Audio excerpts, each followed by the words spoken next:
Anda kembali menyaksikan Breaking News Kompas TV terkait tabrakan KRL dan kereta api Argo Bromo, yang mana saat ini proses evakuasi masih berlangsung. Informasi terakhir yang disampaikan oleh Kapolda Metro Jaya Irjen Asep Edi Suheri bahwa masih ada sekitar 6 sampai 7 orang yang masih terjebak dalam gerbong kereta. Dan ini merupakan gambar terkini dari RSUD Bekasi Kota, di mana tadi total korban yang sudah berhasil dievakuasi ada 38 orang. Dan kita akan terhubung dengan jurnalis Kompas TV Nizar Ramadika di RSUD Kota Bekasi. Nizar, bisa Anda sampaikan total ada berapa korban yang tengah mendapatkan perawatan di RSUD Kota Bekasi?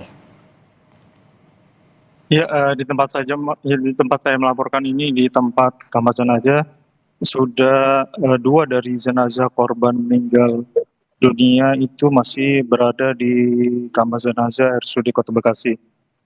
Dan 2 jenazah lainnya itu sudah dibawa oleh pihak keluarga. Dan kini sisa ada 2 jenazah lagi yang berada di kamar jenazah.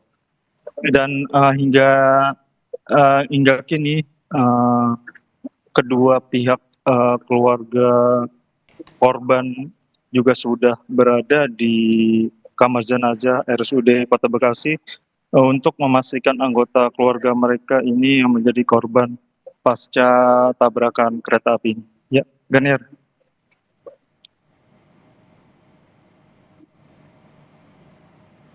Nizar? Ya, Ganier.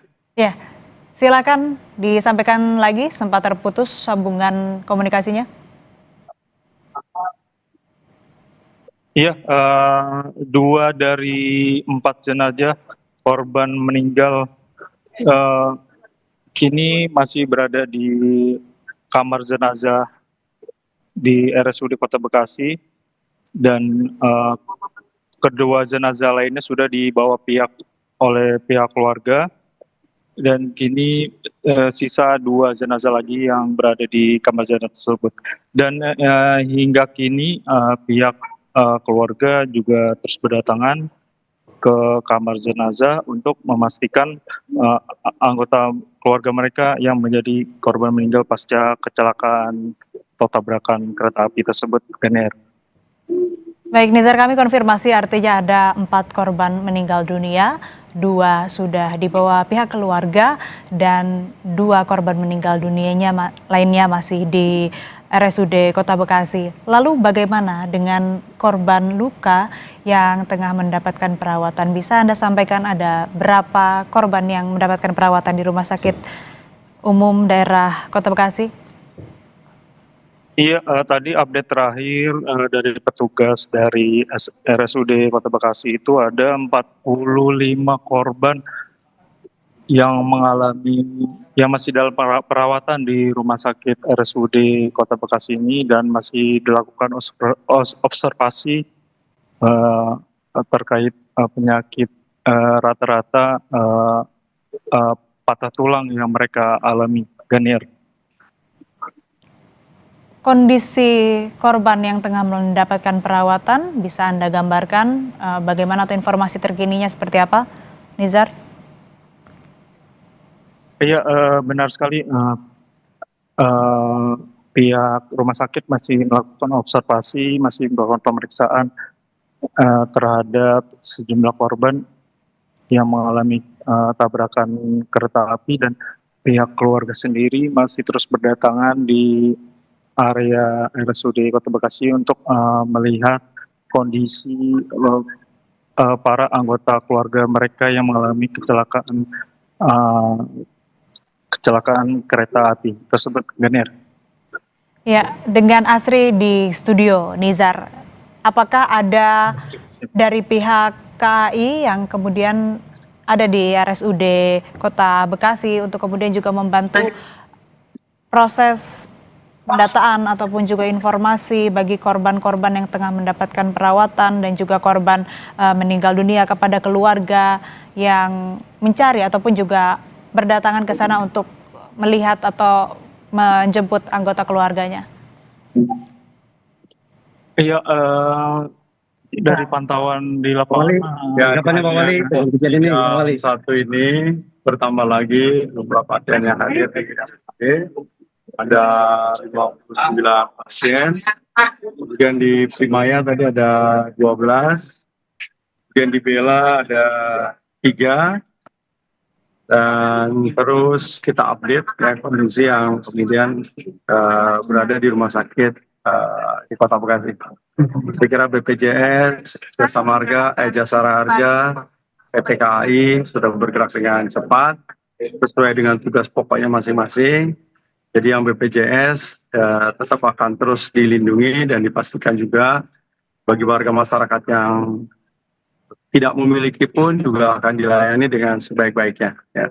Dan ini tadi yang sudah ada proses pemisahan buat yang dalam kondisi ringan itu sudah ditaruh di selasar sehingga masih memungkinkan RSUD untuk kemudian menerima tambahan yang saat ini masih dalam proses evakuasi.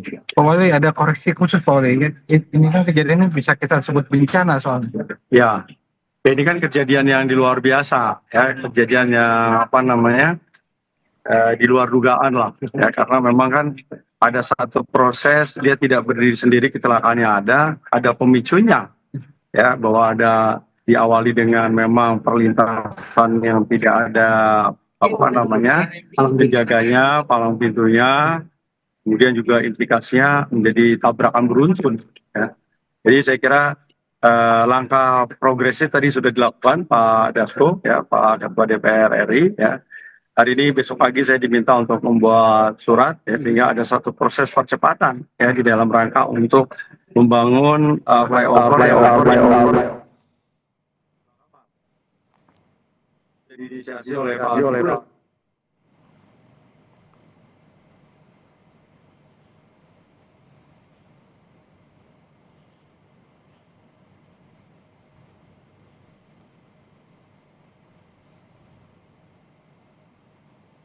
Dari provinsi baru ada kurang lebih 30 miliar, jadi mudah-mudahan nanti yang 220 miliarnya kita Pak Dasko yang akan berupaya, di mana di pusat ada yang namanya Banpres, ya, jadi bantuan presiden. Jadi saya kira tadi Pak Raffi Ahmad, ya, sudah di Danantara, Pak Kapolda melihat secara langsung, Pak Menhub, ya, bagaimana kita menyelesaikan secara struktural, ya, bukan hanya sekadar tidak terjadi kecelakaan, tapi kita perbaikilah.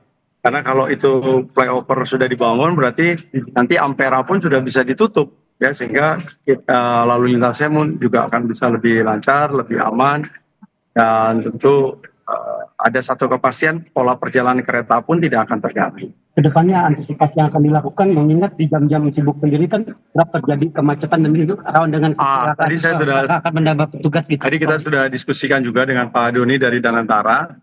Nanti mereka akan mencoba elektrikalisasi untuk sementara adalah memang memasang itu tuh palang pintu. Ya, dan saya kira kalau memang dimungkinkan, nanti Pemda juga akan mencoba, ya, karena kan ini menjadi hak kewenangan dari kereta api. Ya, tapi kalau memungkinkan untuk Pemda menempatkan petugas di sana, ya saya akan turunkan jajaran dinas perhubungan untuk menjaga dua perlintasan yang memang tidak dijaga oleh PT KAI. Ada mencoba melakukan alternatif lain untuk terkait masalah jalan, mengingat jalan tersebut kan dua jalur gitu Pak Wali. Apakah dibikin satu jalur gitu, ada rencana ke depannya Pak? Kita lihat dulu kapasitasnya, karena ini kan apapun yang kita lakukan nanti akan mengganggu jalan nasional. Ya, jadi apapun memang harus ada pembagian secara ansih, ya, terkait dengan yang ada. Sebenarnya kan untuk sore sudah diberlakukan tuh. Ya, hanya ini kan tadi udah jam 9 sudah lewat ya waktunya. Jadi memang awalnya itu pagi dan sore sudah ada manajemen lalu lintas satu one way, tapi karena memang udah jam 9 tadi ya memang sudah jadi masing-masing dua arah. Ya. Pak, penegasan Pak, untuk korban yang di RSUD sendiri total berapa? Hari ini sudah masuk jam 1 sekitar 59 tinggal meninggal, kemudian yang di Primaya ada 12, yang di Bella ada 3, 1 meninggal. Jadi total memang ada 4 yang meninggal. Poinnya sendiri apa percepatannya tetap ada dilaksanakan secepatnya atau gimana Pak? Apa itu? Untuk percepatan pembangunan. Makanya ini kan besok kita akan bikinkan surat, Mhm. Pak Dasko, Ketua DPR memastikan akan ada proses percepatan. Dan saya yakini kalau mau uangnya ada 6 bulan harusnya selesai. Ya, doain sama-sama.